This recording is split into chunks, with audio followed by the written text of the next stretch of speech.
Let's load. And 5, 4, 3, 2, 1. Welcome to the Capital Gains Tax Solutions podcast, where we believe most high net worth individuals and those who help them, they struggle with clarifying their capital gains tax deferral options. Not having a clear plan is the enemy, and using a proven tax deferral strategy such as the Deferred Sales Trust is an amazing way for you to exit highly appreciated assets, defer millions of tax in crypto, businesses, real estate, so you can create and preserve more wealth or help your clients, friends, and family do the same. Hey, we're also streaming on Expert CRE Secrets podcast, where we talk about commercial real estate secrets and ways to grow your wealth there. Hey, I'm excited about. For those who don't know me, my name is Brett Swarts, and we have some of the best people on the podcast. We try to have some of the best real estate, business minds, financial, to leadership, to kind of really help all of us make complex tax deferral strategies simple, and then passive income plans achievable as well. I'm excited about our next guest. He is the founder of Peak Profit Solutions and a tax savings architect. He brings over 20 years of successful business operations and high-level consulting experience to the table for his clients and financial professionals he serves. He's out of the great state of Florida, Gainesville area, and he also is a former Marine Corps sergeant in Bravo Company, 4th Marine Division. Please welcome to me, Mark Myers. Mark, how you doing? I'm doing great, Brett. Thanks so much for inviting me. Excited And to be here. Absolutely. And for our listeners getting to know you for the first time, would you give us a little bit more about your story and your current focus? Yeah, absolutely. Interesting enough, people chuckled because my undergraduate work and my master's work at the University of Florida was in sports management, exercise physiology. So, 25 years later, they say, how are you a tax savings expert? Well, in New York and California, I ran some really high-end health clubs. And I opened up a number of locations for a club company that went from, when I started with them, at 12 locations. Now they're at over 100. So in that process, I really learned how to be a great operator. And a lot of time how I was treated as an operator was an owner operator, and I was bonused off of EBITDA. So it was always about driving revenue, reducing expenses, and driving the margins. I just realized I had a good knack for it and didn't necessarily need to stay in the fitness wellness realm, and knew that I could earn a little bit more money for the family by moving into another area. And I did that. And I started consulting with business owners because I spoke their language. This was in the early 2000s. And it became something that grew from there. I realized literally in the last 7 or 8 years, that's really my focus has shifted almost entirely into tax planning and tax efficiency. Is that there's a lot of opportunity out there, 75,000 plus pages of tax code. And in that tax code, there's tons of discounts. There's tons of coupons that you can clip. You just have to know where to find them. And I've pretty much set my focus on working with groups that essentially know how to clip 1 or 2 of those coupons. And that's what they do really well. And then I go find another group that knows how to clip 1 or 2 more coupons out of those 70,000 plus pages. So I've accumulated a relationships with numerous groups that do that. And of course, now when I'm speaking to clients, most of them are brought to me by tax professionals and wealth advisors. I'm actually just listening to the fact pattern and letting them know that there's maybe 2 or 3 or 4 layers of efficiency that they can bring into what they're already doing. And, the great thing, Brett, is I don't have to replace their CPA, and I'm generally not offering them any investment opportunity. So I'm not stepping on anybody's toes. It's just, hey, you got more money that you can keep. Do you want to keep it or not? Love it, Mark. We're going to get along really well. Yeah, we talk about tax flow, not just cash flow, right? And then to the ability you can hire experts to help you design and architect plans is so important. So cool. Well, Mark, before we dive into some of these creative tax reduction strategies and talk about a little bit of what you just said just a minute ago, I want to take one other step back, Mark. I believe we've all been given certain gifts in this life, and these gifts have been given us to be blessing and help to others. So I want you to go back to the earlier days, maybe the high school days. What are the 1 or 2 gifts or strengths that you believe you were given, and how does that help how you help and bless people today? Well, great question, Brett. Thanks for asking. I think that I've definitely been blessed with resourcefulness. When there's something that needs to get done, I'm always looking for a multitude of ways to do it, which really ties into what I do today.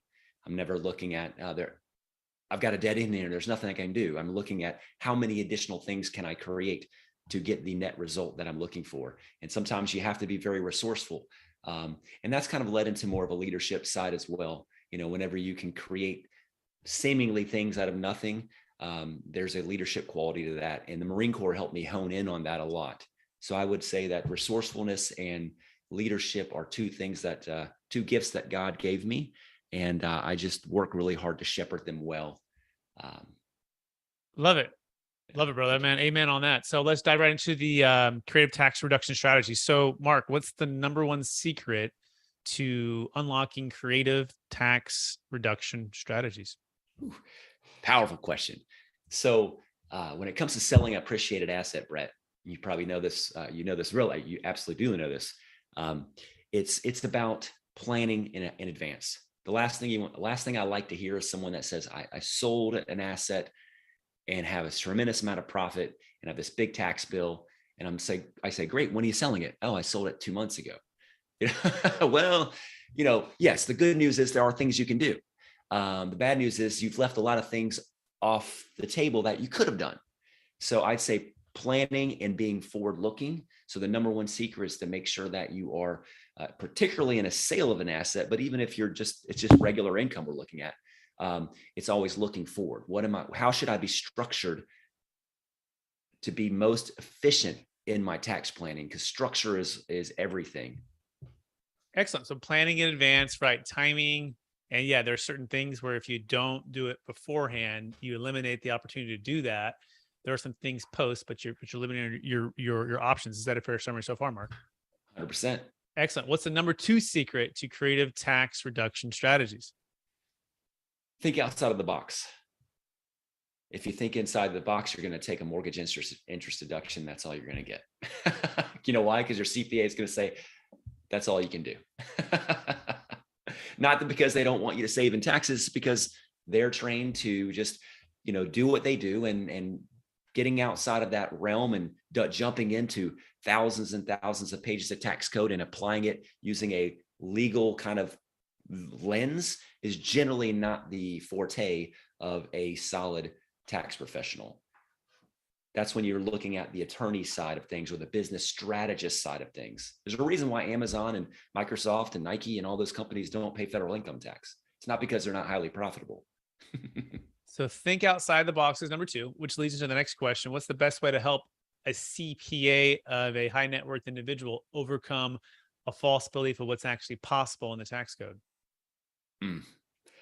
I would say show them. I think, and this is the thing, I'm not fearful of a very healthy back and forth, right? Because CPAs are designed to protect their clients, and I think that's a wise thing. So really, it's about that healthy back and forth and asking good questions, and me being able to share with them specifically in business application that leads to tax efficiency, that when you review the codes, how they all integrate together. And of course, you just have to look at the black and white and use the playbook that's in front of you.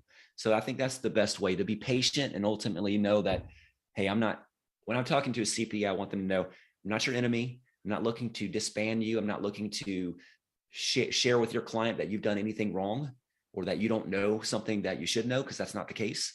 I'm looking to just basically create rapport and be an additional value add, right? Because there's, when you're building a beautiful building, if you just had a carpenter, I think you'd have a little bit of a limitation, so when you need the plumber and the masonry person and the engineer and the landscaper, I mean, you need all those positions to really make a beautiful building. I couldn't agree with you more. And I think that's a great way to just show them and get to know them, right? Sometimes too, from the client's perspective, they're bringing the CPA, in the car behind them, right? As they're planning, as they're going through this, and or the back seat. In other words, instead of having them in either the driver's seat or next to them in the passenger seat, and they're doing this journey together to understand what the tax strategy is and how it works and how it's legal and all of the details. Sometimes these clients are throwing on the last minute. It's tax season, and the CPA is like, I mean, you wanted me to say yes to this thing I've never heard of, I've never done. And you won't do it unless I say yes, because you're emotionally, they're tied to that CPA for many, many years. And it makes sense. Right.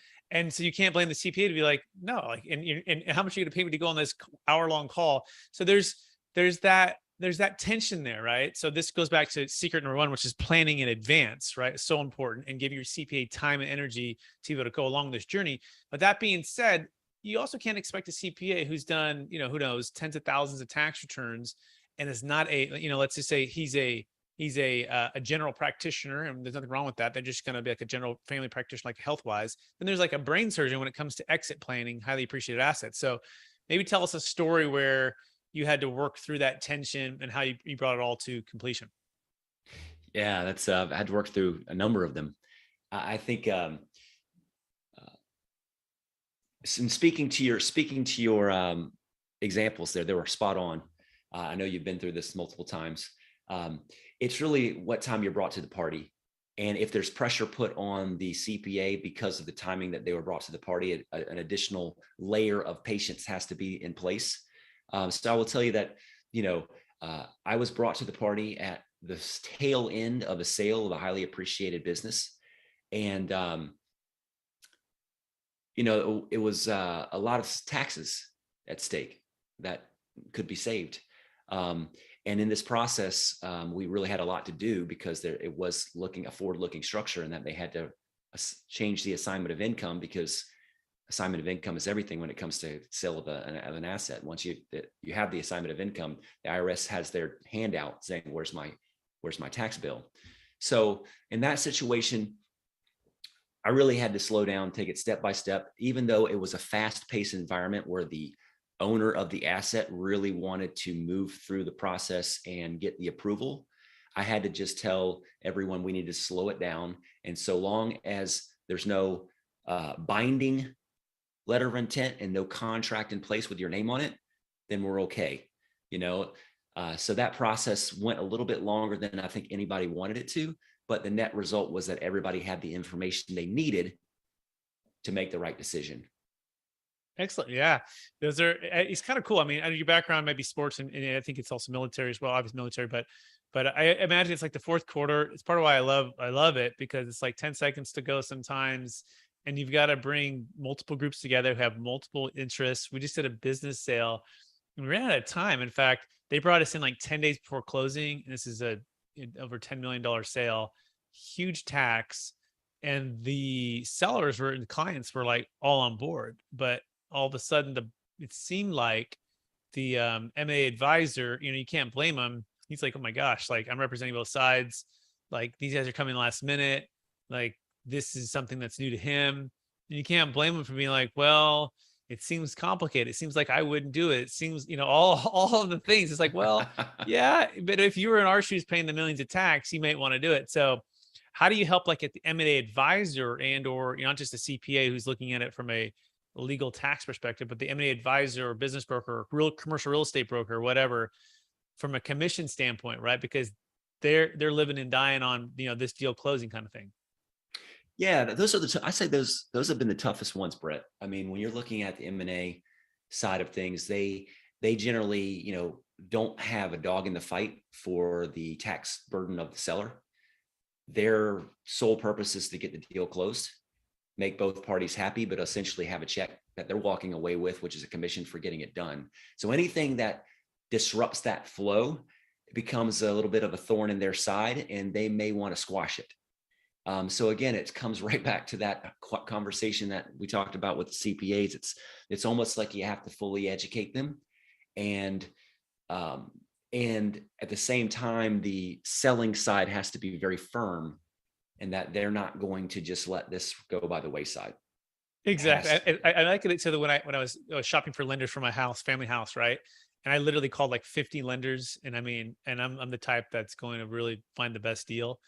And so I'm talking. And then my brother, who's a realtor, had a good friend who's a go-to lender. And out of courtesy for my brother, I said, I'll meet with him, but he's going to have to compete. Right. And then, and I'll never forget, he wanted to meet with me in person. He told me he's going to compete. He's going to, match or beat anybody. And I get there and I put the paper across the table and I say, hey, like, this is, if you can match this, match it or beat it. You're my guy. Like, I'm going to go with my brother, but if you can't, I'm sorry. And he was upset because he looked at it and he goes, I'm going to be losing money, whatever their model was. It's like, I'm like, that is your model. I just said, but our model is I'm paying this mortgage for the next 5, 10, 20, 30 years, right? Like, this is my family. Like, as much as you have, your thing going on, right?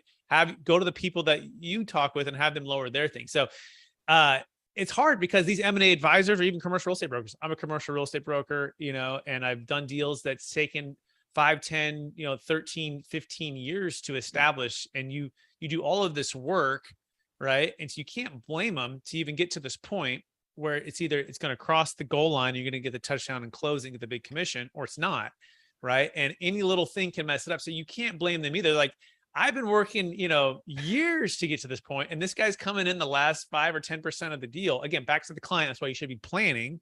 And this is also why you should really make sure that you're telling them up front, hey, Mr. MA advisor, I've got a tax deferral plan. I got a strategist. I'm working with Mark Myers. I'm working with his team, my CPA.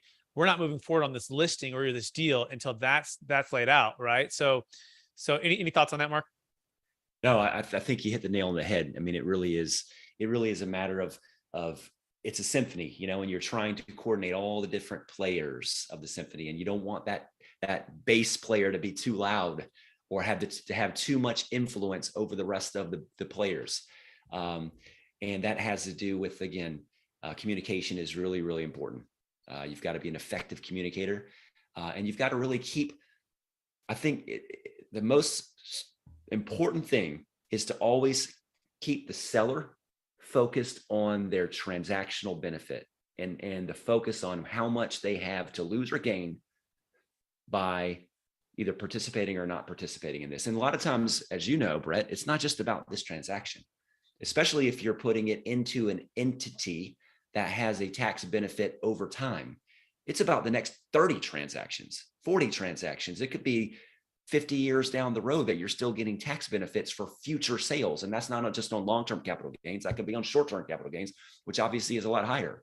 So it's not keeping them focused on transactional, the cost of this transaction and the future cost of transactions, if you don't do this, are going to be significantly impacted. So if they it's the opportunity cost, right? And this, this intense pressure. And we also talk about this with clients who are looking at qualified intermediaries. I'm like, hey, I know that you have this previous relation with this qualified intermediary, but they're not friendly to the deferred sales trust, as an example, or they don't know about it, or they just won't even cooperate. And I have people call me and they're like, hey, I'm with so-and-so's qualified intermediary. Typically the bigger ones, they're like the big corporate ones that are huge, the 500-pound gorillas. They just kind of do it their way. They're not as flexible, and they just hold them in jail. And they're like, hey, my exchange is going to fail. I'm going to pay millions of tax. And the exchange commenter says, we don't care. Like, we don't, it's like, whoa, we'll sign anything you want us to sign. We're not holding you responsible. You're not the taxpayer. You're not giving us tax advice. We just want you to either transfer the exchange to another accommodator, and they have the reasons why they can't do that, or want you to cooperate with Brett and his team to do the deferred sales trust. And it's like this big thing. And so I just tell people, like, never, ever use them ever again. And I just send all the business to those that do give all three options, whether it be a Delaware statutory trust or 1031 or deferred sales trust. But I just find it amazing sometimes that the person who's selling, like we had one last week, he goes, well, I kind of already signed the paperwork. I've kind of already been working with this group. I'm like, well, how'd you meet the accommodator? Well, my realtor told me about them. They said they're good. I go, but you realize they're only going to give you two, a Delaware and a 1031. They're not going to give you the deferred sales trust. So if you fail, this is going to cost you hundreds of thousands of dollars.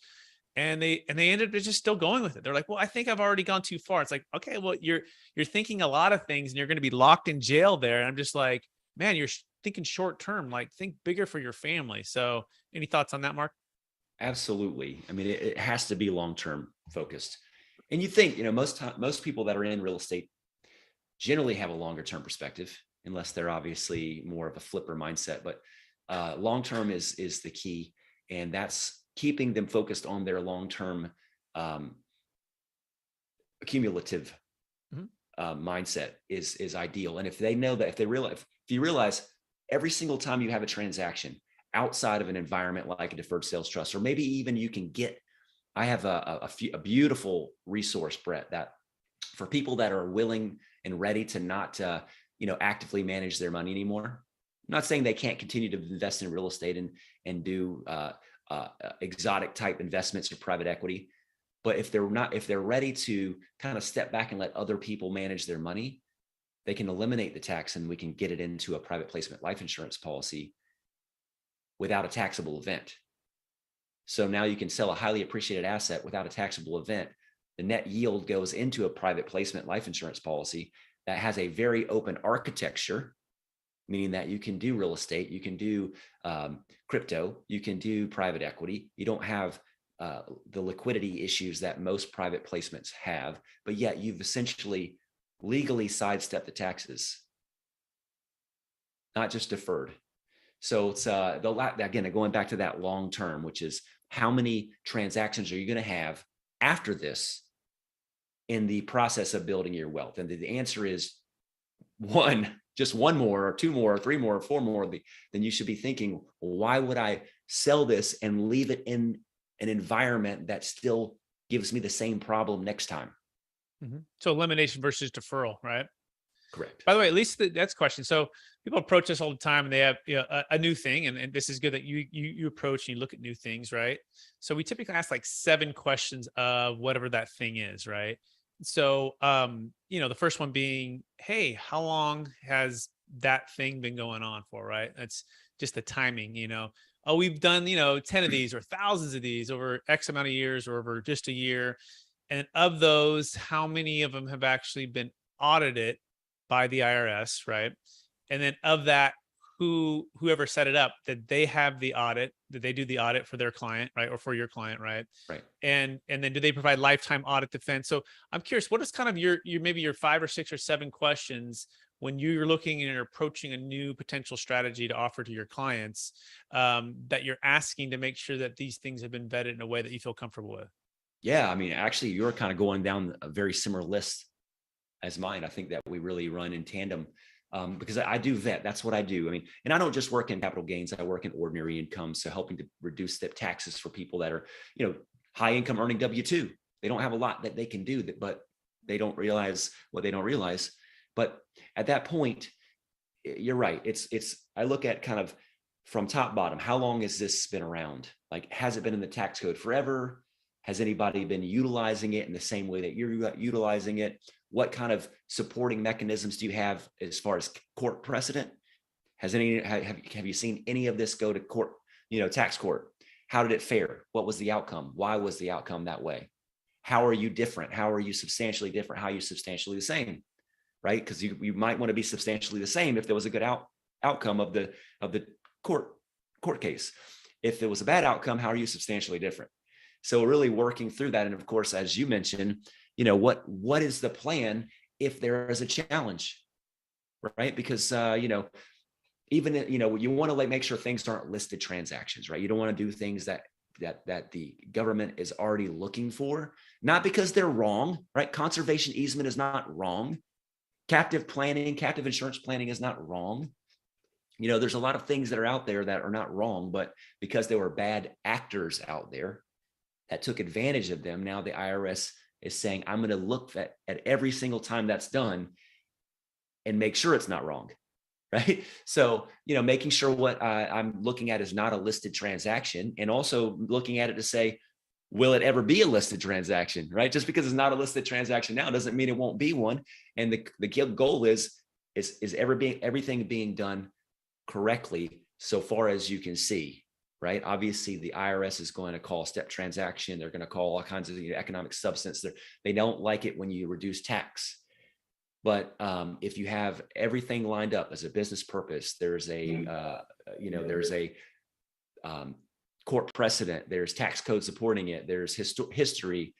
Those are all things that are beautiful. But last but not least, Brett, is how do you plan to defend this in the case of a challenge? And that's really a key. And who's going to pay for it?